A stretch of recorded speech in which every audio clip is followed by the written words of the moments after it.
Following a turbulent cycle of updates regarding Dehya, we're finally getting near the 3.5 Genshin livestream, where her abilities and mechas will finally be shown to the public. Despite the fact we're still in pre-release stage, many people have already made up their minds regarding Dehya in particular, as she's widely considered to be a bad character that's not worth pulling for.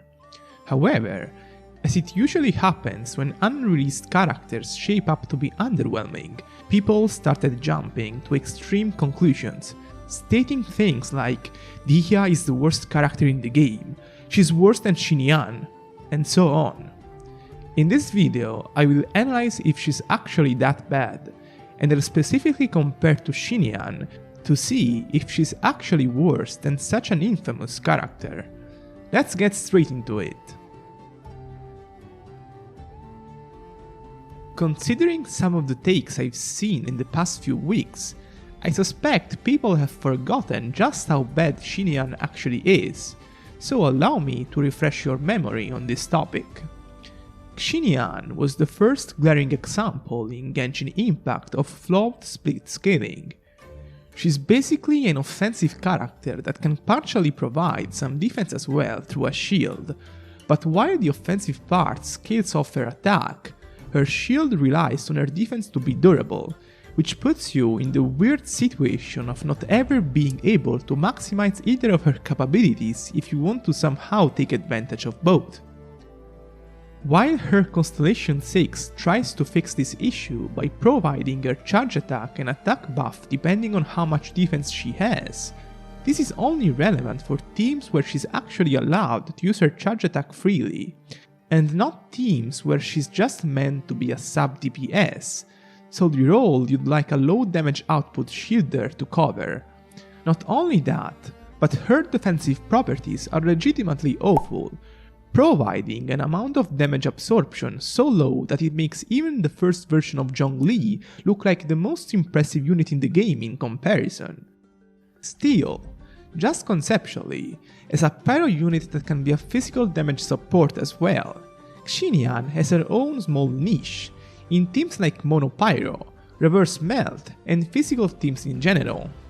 As you might guess, the results are not that exciting for those teams if you include Xinyan, as their damage potential from a theory crafting perspective is middling if compared to other alternatives that don't include her.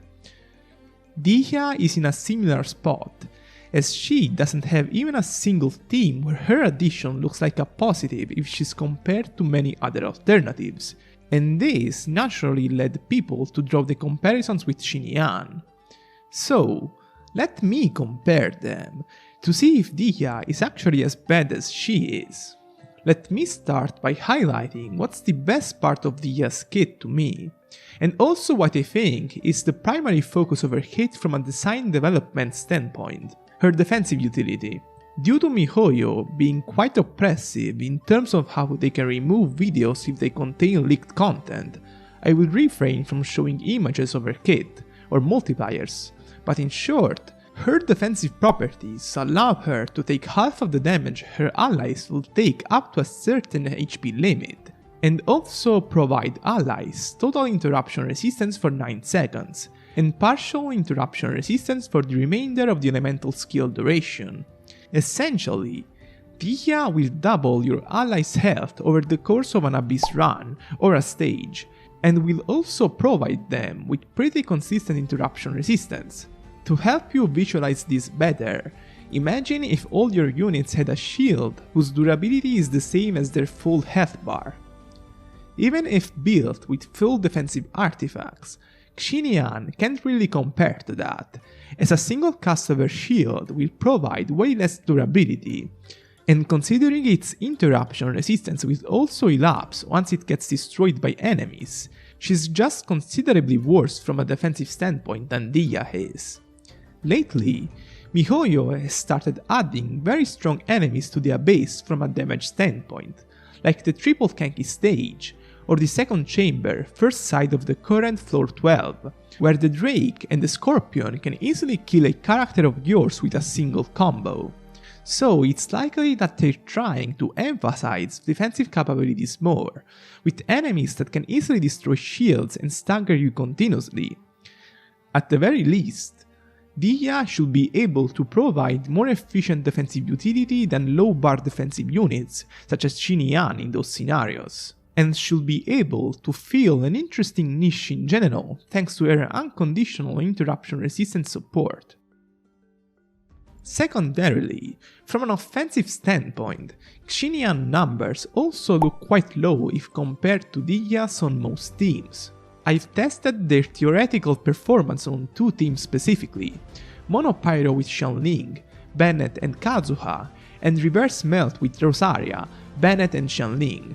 On teams like these, where there isn't a carry that requires extended field time, it's much easier to justify the 8 seconds of field time Dehya will require to use her elemental burst and skill.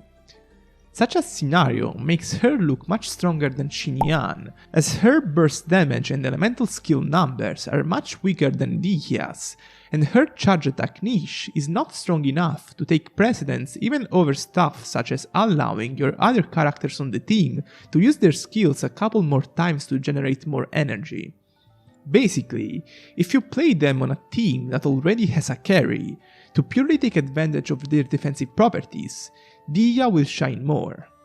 If you play them on a quick swap team, where Dehya can take advantage of her own burst window without necessarily lowering the team's DPS, Dehya will shine even brighter if compared to Xinyan, as her damage potential is generally higher, and her defensive potential still remains similar to the other scenario, while Xinyan has to specifically ruin her damage output if she wants her shield to be in any way durable. So, there you have it. Finally, a positive video about Dehya. It's quite refreshing for me to paint her in a good light, but in this specific case, she fully deserves it. I'm done for today. If you enjoyed the video, make sure to leave a thumbs up and subscribe. See you next time!